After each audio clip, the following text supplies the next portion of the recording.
नमस्कार, बहुत स्वागत है। मैं हूं आपके साथ भावना शर्मा। आई होप कि आप सब खुश हैं, स्वस्थ हैं, पॉजिटिव हैं, अपना ढेर सारा ध्यान रख रहे हैं। और ये मंथली सीरीज़ चल रही है जिसमें कि अब ये दूसरा वीडियो है जिसमें कि हम बात करेंगे जून के पूरे महीने के बारे में। जून का पूरा महीना वृषभ राशि वाले लोगों के लिए यानी कि टॉरस के लिए कैसा रहेगा। शुक्र की राशि है टॉरस। और देखिए, जो टॉरस होते हैं ना, वो अक्सर क्योंकि शुक्र से संबंधित है ये राशि, तो ग्लैमर से जुड़े हुए होते हैं। दे आर मोर अट्रैक्टिव और कहीं ना कहीं पे लग्जरियस चीज़ों के ऊपर खर्चा करना, बहुत ज़्यादा ऊंची सोच रखना, ये सभी इनके ट्रेट्स होते हैं। लेकिन अगर मैं बात करूं जून के महीने की, तो देखिए, मैं ये समझती हूँ कि ये महीना आपके लिए औसतन जो नॉर्मल एवरेज होता है उससे थोड़ा बेहतर रहेगा। अब मैं कुछ ऐसी चीज़ें बोलूँगी, लेकिन ऐसा नहीं है कि आप उससे नेगेटिव हो जाएंगे। आपको सिर्फ और सिर्फ हर चीज़ के प्रॉज एंड कॉन्स को समझना है। बट बिफोर दैट मैं आपको बता देती हूँ कि जब भी हम मंथली प्रेडिक्शन बात करते हैं, मंथली प्रेडिक्शन के बारे में, तो आप अपना जो पर्सनल लाइफ, आपकी professional life, health, career, education, ये सभी चीज़ें मैं इसमें डिस्कस करूंगी। दूसरी एड ऑन ये है कि जो भी मंथली ट्रांजिट्स होते हैं, यानी कि जून के महीने में जो ट्रांजिट्स होने वाले हैं, जो गोचर होने वाले हैं, और दूसरी बात जो ग्रह गोचर की स्थिति रहेगी उसके अनुसार भी ये वीडियो रहता है। सबसे पहले मैं आपको एक ओवरव्यू दूंगी कि पूरा महीना ट्रांजिट्स के अकॉर्डिंगली कैसा रहेगा। तो देखिए, इम्पॉर्टेंट बात ये है कि इस महीने के अंदर जो बृहस्पति की स्थिति है, बृहस्पति और राहु की स्थिति है, वो आपके 12th हाउस में है, आपके 12वें भाव में है।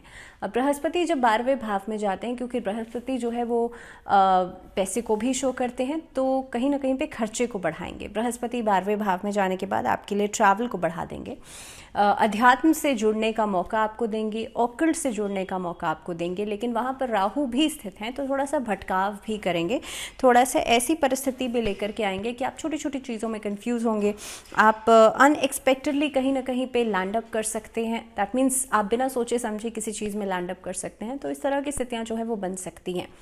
दूसरी बात, इस महीने के अंदर देखिए, शनि जो है वो वक्री हो रहे हैं 17 जून को। अब शनि का वक्री होना आपके 10वें भाव में रहेगा और केतु जो है वो 6ठे भाव में रहेंगे। तो ये परिस्थिति कई सारे कामों में छोटे छोटे व्यवधान लेकर के आ सकती है, छोटी छोटी रुकावटें लेकर के आ सकती है। लेकिन आपको डरना नहीं है, आपको उस चीज़ से बाधित नहीं होना है, आपको उस चीज़ की वजह से रुक नहीं जाना है। You have to just go on with the consistency.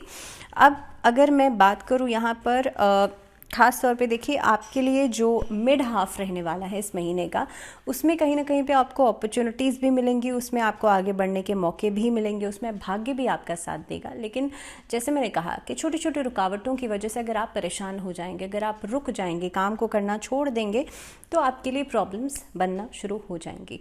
जो मैं कह रही हूँ उसको एक प्रिकॉशन की तरह लीजिएगा और उससे आप बाधित नहीं होना है आपको।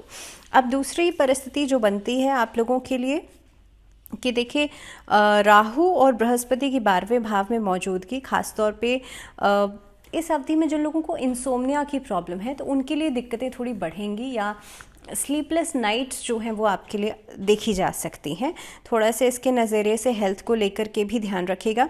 अब 12वें और 7वें भाव के स्वामी मंगल जो हैं आपके 3rd हाउस में रहेंगे, जिसकी वजह से जो व्यापारी हैं, जो बिजनेस पीपल हैं, उनको लंबी दूरी की यात्राएं करनी पड़ सकती हैं। इसके अलावा जो मंगल की वजह से अगर भाई बहनों और करीबियों के साथ आप देख सकते हैं कि जो रिश्ते हैं, आपके जो रिलेशनशिप्स हैं, सिबलिंग्स के साथ जो रिलेशनशिप्स हैं, उस पर एक अंकुश लग सकता है। उस पर एक छोटा सा, आई वुड नॉट से अंकुश, लेकिन उस पर एक कहीं ना कहीं पे ऐसी सिचुएशन नज़र आती है कि छोटी छोटी बातों को लेकर के वाद विवाद, संपत्ति को लेकर के वाद विवाद, जो छोटी बातों को बड़ा करने वाली सिचुएशन जो है वो नज़र आती है। इस अवधि में आप देखेंगे जो बृहस्पति की स्थिति बनती है वो आपको, जैसे मैंने कहा, अध्यात्म की तरफ भी रुझान करेगी। और ख़ास तौर पे ये महीना अलग अलग पहलुओं के ऊपर आपको ध्यान देने की ज़रूरत है। अलग अलग सोर्सेज से आपको अपॉर्चुनिटीज़ मिल सकती हैं। आपको किसी भी एक फील्ड में आप खुद को रिस्ट्रिक्ट नहीं कर पाएंगे, अलग अलग जगहों से आपको अपॉर्चुनिटीज़ ज़रूर मिलेगी। अब सबसे पहले कार्य क्षेत्र की बात करी जाए तो वृषभ राशि वाले लोगों के लिए जो शनि है वो वक्री हो रहे हैं 10वें भाव में, और सैटर्न जो है इस अवधि में चुनौतियाँ लेकर के ज़रूर आएंगे, अलग अलग चैलेंजेस लेकर के ज़रूर आएंगे। इस अवधि में आपका करियर दृष्टिकोण से आप आगे बढ़ेंगे, आपका ग्राफ ऊंचा होगा, लेकिन with challenges, with extra efforts, with hard work. जो आपने पहले समय में मेहनत करी है उसके रिजल्ट्स या उसके आउटपुट्स आपको अब मिल सकते हैं, जो एक तरीके की मोटिवेशन का काम आप लोगों के लिए करेंगे। इस महीने का जो दूसरा भाग रहेगा उस परिस्थिति के अंदर आप देखेंगे जो बृहस्पति और राहु की स्थिति बनती है, इस अवधि में आपको किसी क्षेत्र में पुरस्कारित किया जा सकता है, आपको कहीं ना कहीं पे सम्मानित किया जा सकता है। इस अवधि में लंबी दूरी की यात्राएं भी होंगी, कामकाज के नज़रिए से भी और आपके बिजनेस फ्रंट के नज़रिए से भी। अलग अलग चीज़ों में पैसा लगाना और वहाँ से बेहतर आउटपुट मिलना, इस तरह की उम्मीदें आप कर सकते हैं। इनफैक्ट जो लोग कपड़े का व्यापार करते हैं, जो लोग क्लॉथिंग सेक्टर में है या फिर स्टोन्स का कोई व्यापार करते हैं, उनके लिए समय बहुत अच्छा रहेगा। इंपोर्ट एक्सपोर्ट के व्यापारियों के लिए भी इस अवधि में समय बहुत अच्छा रहेगा। जो लोग डिजिटल मार्केटिंग से जुड़े हुए हैं उन लोगों को थोड़ा सा सोचने समझने की ज़रूरत है, क्योंकि शनि 17 जून को जब वक्री हो जाएंगे तो आपके वर्क का जो प्लेस है, दैट मीन्स आपके दशम भाव में बैठे हुए हैं। तो शनि मीन्स इलेक्ट्रॉनिक्स को भी शो करते हैं, तो जो डिजिटल मार्केटिंग से, लोहे से संबंधित काम करते हैं या इलेक्ट्रॉनिक्स का कोई काम करते हैं, आपके लिए थोड़ा सा कामकाज में धीमी गति आप देखेंगे, रिटर्न्स में धीमी गति आप देखेंगे। अगर मैं आर्थिक स्थिति की बात करूं तो वृषभ राशि वाले लोगों के लिए महीना चुनौतीपूर्ण रहेगा, क्योंकि आय का बढ़ना एक चीज़ें बेहतर नज़र आती हैं कि आपका इनकम सोर्स बढ़ रहा है, लेकिन खर्चों को कम करना एक बड़ा चैलेंज हो सकता है। और जब पैसा आ रहा है लेकिन तुरंत जा भी रहा है तो वो बैलेंस करना कहीं ना कहीं पे एक बड़ा चैलेंज आपके लिए फेस करना पड़ सकता है आप लोगों को। इस अवधि में आप लोग देखेंगे पैसा कमाने के अलग अलग अवसर आपको मिलेंगे, अलग अलग अपॉर्चुनिटीज़ मिलेंगी, लेकिन विदाउट योर कॉन्सेंट हो सकता है कि दूसरे लोगों की वजह से भी अननेसेसरी चीज़ों के ऊपर एक्सपेंडिचर, अननेसेसरी चीज़ों के ऊपर खर्चा हो सकता है। इस अवधि में मेडिसिन के ऊपर खर्चा हो सकता है, इस अवधि में घूमने फिरने के ऊपर खर्चा हो सकता है, किसी धार्मिक यात्रा के ऊपर खर्चा हो सकता है। तो ये कुछ चीज़ें हैं जिसके ऊपर इस महीने में खर्चा होता हुआ नज़र आता है। तो जो आपको लगता है कि भाई अभी इस पॉइंट पर मेरे लिए इम्पॉर्टेंट नहीं है, ये चीज़ें मेरे लिए प्रायोरिटी नहीं रखती हैं, अगर सेहत के ऊपर खर्चा हो रहा है तो आप अपनी सेहत का बहुत ज़्यादा ध्यान रखें। तो इस तरह से आप चीज़ों को रेगुलेट कर सकते हैं। अगर स्वास्थ्य के नज़रिए से देखा जाए तो देखिए ये जो अवधि रहेगी खास तौर पे क्योंकि बृहस्पति और राहु आपके लिए 12वें भाव में है, तो जैसे मैंने कहा मेडिसिन के ऊपर खर्चा हो सकता है। शुरुआती 15 दिनों के अंदर सूर्य आपके दूसरे भाव में मौजूद रहेंगे और कहीं ना कहीं पे ये टाइमिंग आपके लिए बेहतर परिणाम लेकर के आएगा। सो इनिशियल 15 दिन अच्छे रहेंगे हेल्थ के नज़रिए से, लेकिन धीरे धीरे करके जब शनि जो हैं वो भी वक्री हो जाएंगे, उसके बाद आप देखेंगे जो सूर्य का ट्रांजिट भी होगा 15 जून के बाद, उसके बाद कहीं ना कहीं पे स्वेलिंग की समस्या, आई इन्फेक्शंस, ब्लड सर्कुलेशन से जुड़ी हुई दिक्कतें ये परेशान कर सकती हैं। लेकिन आपको अगर आप अपनी फिटनेस का बहुत ज़्यादा ध्यान रखते हैं, अगर आप रेगुलर एक्सरसाइज करते हैं और सबसे इम्पॉर्टेंट बात अगर आप सूर्य को नियमित रूप से जल देते हैं तो हेल्थ इश्यूज़ बहुत ज़्यादा हद तक आपको परेशान नहीं कर पाएंगे। अगर मैं लव रिलेशनशिप्स की बात करूं, मैरिज की बात करूं, तो देखिए ये पूरा ही महीना काफ़ी हद तक आपको एफर्ट डालना पड़ेगा अगर आप चाहते हैं अपने रिलेशनशिप्स में, अपनी मैरिज को बेहतर करना, उसके अंदर रिलेशनशिप्स को बेहतर करना। क्योंकि देखिए बृहस्पति और राहु की परिस्थिति जो बनती है वो 12th हाउस में बनती है। काफ़ी हद तक आप देखेंगे क्योंकि बृहस्पति जो है वो मैरिज को शो करता है, वो रिलेशनशिप को शो करता है। तो आप लोग वैवाहिक जीवन में एक जो सुख है उससे कहीं ना कहीं पे कुछ समय के लिए वंचित रहेंगे। आप अपने पार्टनर के साथ एक कंपैटिबिलिटी को लेकर के बहुत उम्मीदें नहीं लगा सकते हैं, लेकिन आपके लिए छोटी सी चीज़ ये रहेगी, भगवान विष्णु और माँ लक्ष्मी की संयुक्त रूप से पूजा करना इस परिस्थिति में आपके लिए बहुत हद तक कारगर रहेगा, बहुत हद तक आपके लिए बेनिफिशियल रहेगा। अगर मैं लव रिलेशनशिप्स की बात करूं तो लव रिलेशनशिप्स में कहीं ना कहीं पे आपके लिए अगर आप शादी के लिए सोच रहे हैं, आप प्लानिंग कर रहे हैं, तो उसमें थोड़े बहुत रिस्पॉन्सेज आपको सामने वाले से कम मिलेंगे, या हो सकता है छोटी छोटी बातों पर विवाद को लेकर के ये बातें जो है वो बढ़ जाएं।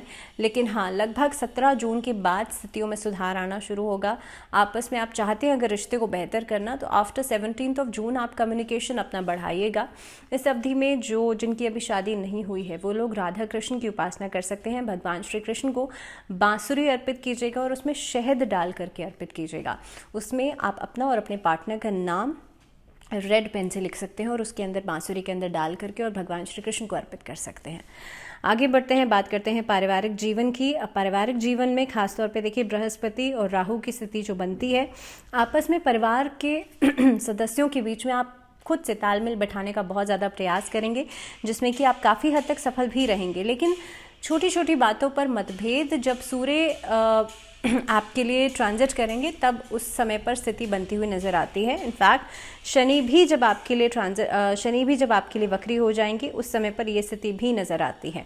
महीने के एंडिंग में दूसरे भाव के स्वामी बुध जो हैं वो आपकी ही राशि में दूसरे भाव में स्थित रहेंगे और काफ़ी हद तक इस अवधि में आपका जो वाणी दोष है वो खत्म होगा, स्पीच आपकी बेहतर हो जाएगी, जिसकी वजह से आपस में तालमेल देखने के लिए मिलेगा। तो महीने का एंडिंग जो रहेगा वो काफ़ी हद तक बेनिफिशियल रहेगा, यानी कि काफ़ी हद तक शांति लेकर के आएगा, सुख समृद्धि लेकर के आएगा। अगर मैं एजुकेशन की बात करूं, अगर मैं करियर की बात करूं, तो देखिए जो बच्चे अभी नए, जिनके अभी रिजल्ट्स निकले हैं, नई अभी पढ़ाई करके निकले हैं, they are those who are looking for a job, उनके लिए चांसेस हैं कि इस महीने में बहुत जल्दी आपको जॉब मिल तो जाएगी, लेकिन उसको कंसिस्टेंटली चलाना, उस पर कंसिस्टेंटली मेहनत करके उसको मेंटेन करना वो आपके हाथ में है। तो कहीं ना कहीं पे आपको बहुत ज़्यादा ओवर कॉन्फिडेंस में नहीं आना है दैट हाँ आई हैव अचीव्ड समथिंग। उस पर रेगुलर आप मेहनत करते जाइएगा। This should be the main target for you. अभी जो बच्चे पढ़ाई कर रहे हैं या कॉम्पिटिटिव एग्ज़ाम्स की तैयारी कर रहे हैं या फिर सरकारी क्षेत्र से जुड़ना चाहते हैं, उनके लिए समय अच्छा है। लगभग 15 जून के बाद आपके लिए परिस्थितियां बेहतर हो जाएंगी। आप लोग कोशिशें कीजिएगा। सबसे पहली चीज़ तो सरस्वती माँ की आराधना ज़रूर कीजिएगा और ख़ास तौर पर इस अवधि में भगवान गणेश का पूजन ज़रूर कीजिएगा। ज़रूरी है कि आपको नॉलेज हो और इम्पॉर्टेंट ये है कि आपको सही गलत में फ़र्क भी समझ में आए। तो लगभग ये पूरा ही महीना आपके लिए बेहतर है, लेकिन 15 जून का जो समय रहेगा ये थोड़ा सा ट्रांजिशनल फेज़ लेकर के ज़रूर आएगा। अगर मैं उपाय की बात करूं तो ओम दुम दुर्गाय नमः इस मंत्र का जाप नियमित रूप से ज़रूर कीजिएगा। शनिवार के दिन राहु केतु की शांति के लिए हवन ज़रूर कीजिएगा और कोशिश कीजिएगा दिन में 24 बार डेली आप ये काम कर सकते हैं, डेली आप ये उपाय कर सकते हैं। ओम शुक्राय नमः इस मंत्र का जाप आप ज़रूर कीजिएगा और कोशिश कीजिएगा माँ लक्ष्मी का पूजन ज़रूर करें, इससे आपके फाइनेंसेस बेहतर होंगे। सो इसी के साथ इस वीडियो में फ़िलहाल इतना ही। अगले वीडियो में बात होगी मिथुन राशि। But till the next video अपना ध्यान रखिए, take good care of yourself. फिलहाल मुझे दीजिए इजाज़त, लेकिन जुड़े रहिए चैनल के साथ। नमस्कार।